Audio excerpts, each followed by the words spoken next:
Joining us is Assistant State Health Officer Dr. Karen Landers. Dr. Landers, thank you for joining us. Thank you, Paige. Alabama ranks near the bottom in the United States in the number of people receiving the COVID-19 vaccine. Is Alabama rolling out the vaccination in the right way, in your opinion? Yes, Alabama is following the guidance of the Advisory Committee on Immunization Practices, ACIP, which bases the allocation on evidence. And again, at this point in time, our allocation plan is following in parallel to that guidance. So I believe that we are following a very appropriate rollout. And I think, as you can see over the next couple of weeks, we will see an escalation in the numbers of persons that are being vaccinated. All right. Do you mind talking to us a little bit about hospitalizations? Here in Dothan, we've seen a big increase at Southeast Health. Was this expected after the holidays? Well, Paige, my biggest concern about the holidays is we have really not hit the peak that we expect. Again, recognizing that persons may have been off from Christmas until New Year's, and certainly there could have been activities or gatherings bringing persons together in close contact. So I'm very concerned that we will not fully see what the holiday time has yielded until probably the middle of January. Okay, so you're not expecting our numbers to level off soon. You're expecting to see them go back up even more. I'm very concerned about that. Again, as we see, we're reaching all-time highs every day. We're really having over 5,000 cases on any given day in the state of Alabama. And we know that if we look at the statistics for COVID, that upwards of 10% of persons who have COVID-19 will require hospitalization. And of that number, that will be a certain percentage that will require intensive care therapy. So again, it's very concerning, the numbers we already have, and knowing that we still have not reached that post-holiday peak. And you mentioned hospitals. How are our hospitals doing here in Alabama? Are they overwhelmed or are they close?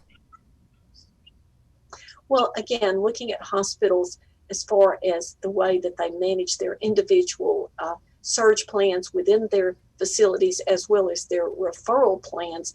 Each hospital manages based upon, again, its own particular plan.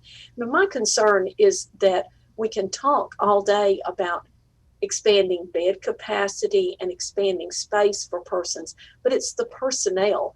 And as we have healthcare providers that are either out because they have COVID-19 or because they have been exposed to COVID-19, that really reduces the capacity of that hospital to be able to manage patients. At any given time in the state of Alabama over the last several days, our ICU capacity has been less than 10%. Now, some hospitals have already had to delay elective surgeries and elective procedures. And again, that is something that hospitals can do.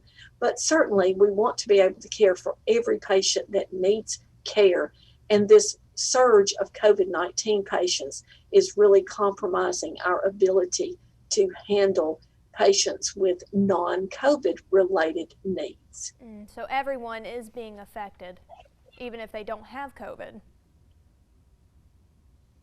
Absolutely. And I think sometimes when we look at the term elective procedures, and certainly the hospitals and ALAHA can speak to this more eloquently than I can, but when we look at elective as a term, that does not mean that the person does not need that procedure or does not need that care, but rather that care might be able to be delayed, but that still compromises that person's individual health and well-being.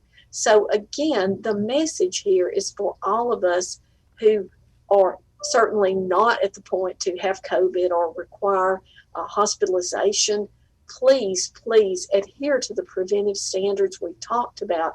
That is the social distancing, respiratory hygiene, good hand washing, and wear your mask. Absolutely do everything you can as an individual to reduce your risk of COVID. None of these strategies is 100%. But we all bear a responsibility to try to do all we can to keep these numbers as low as possible so that we can manage the persons who do require care, both for COVID and non-COVID illness. Mm.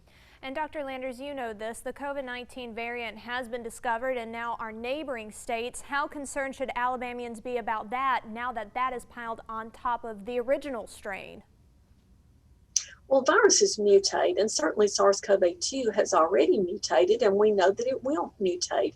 This particular strain that has been described with more mutations, what we do know about this strain is that while it appears to be more infectious, at least at the moment, the disease caused by this strain does not appear to be more severe, but again, appears to likely be more infectious. But another aspect of this is, at least at the moment, it does not change our preventive strategies or our vaccine strategy. And I expect that we very well could see this strain in Alabama. This strain was likely in the United States before we actually started doing surveillance for this. Now, in Alabama, we send a certain number of specimens to the CDC on a regular basis to, again, assess and surveil for the possibility of this strain in Alabama. Mm. Well, as more and more people get vaccinated, when do you expect this virus as a whole to start winding down? Well, when we look at the data in terms of vaccine and we look at the length of time that we will still need in order to widely vaccinate the general public, I really don't expect to see significant changes for several months. My hope is that by the end of 2021, that we will be looking at this in terms of control of this virus. But again, it's going to be several months, spring or summer, before we are really in the position to have vaccine for the general public outside of persons that are already in the risk categories that we are addressing in our allocation plan. And I'm sure that that hope for it being over or under control by 2020 is assuming that people do take the vaccine. What do you say to people who are hesitant or who don't want to take the vaccine?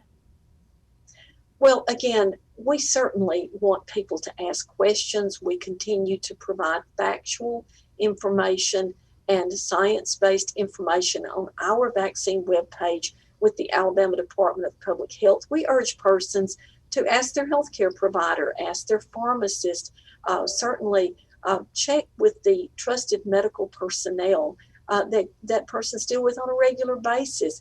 Again, we want factual and vetted information.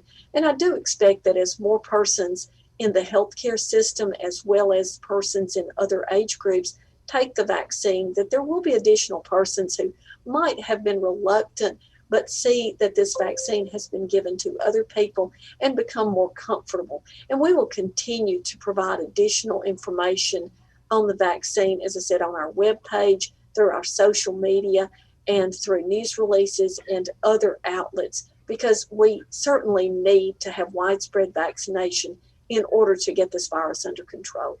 Well, I know we've asked you a lot of questions, and we appreciate you taking the time to give us those answers that are factual and trustworthy. So, Dr. Landers, thank you for talking with us. Thank you so much, Paige, and thank you for promoting this information.